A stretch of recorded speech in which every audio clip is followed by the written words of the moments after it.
সাম্প্রতিক সময়ে বাংলাদেশ ও ভারতের মধ্যকার কূটনৈতিক সম্পর্কের টানাপোড়েন এবার আছড়ে পড়ল ক্রিকেটের ২২ গজে। আইপিএলের আসন্ন আসরকে কেন্দ্র করে উত্তপ্ত হয়ে উঠেছে ভারতীয় ক্রিকেট মহল। বিশেষ করে বাংলাদেশি পেসার মুস্তাফিজুর রহমানকে নিয়ে কলকাতা নাইট রাইডার্স এবং ভারতীয় ক্রিকেট কন্ট্রোল বোর্ড বিসিসিআইয়ের মধ্যে এক নজিরবিহীন পরিস্থিতির সৃষ্টি হয়েছে।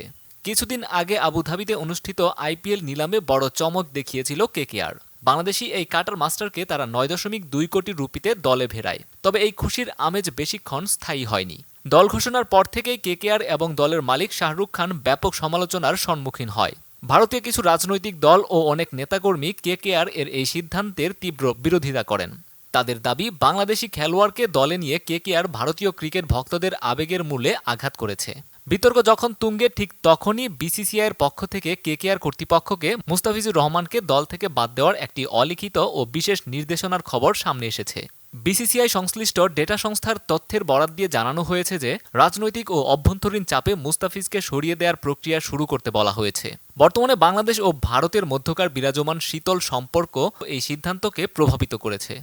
ভারতের কট্টরপন্থী রাজনৈতিক দলগুলোর পক্ষ থেকে আসা ক্রমাগত চাপ বিসিসিআই এর ওপর প্রভাব ফেলেছে বলে ধারণা করা হচ্ছে। ক্রিকেটের মতো একটি বৈশ্বিক খেলায় যখন রাজনীতির অনুপ্রবেশ ঘটে, তখন তা খেলোয়াড়দের ক্যারিয়ার এবং ভক্তদের প্রত্যাশার ওপর বড় ধরনের নেতিবাচক প্রভাব ফেলে। কেকেআর শেষ পর্যন্ত বিসিসিআই এর এই নির্দেশনা মেনে নেয়।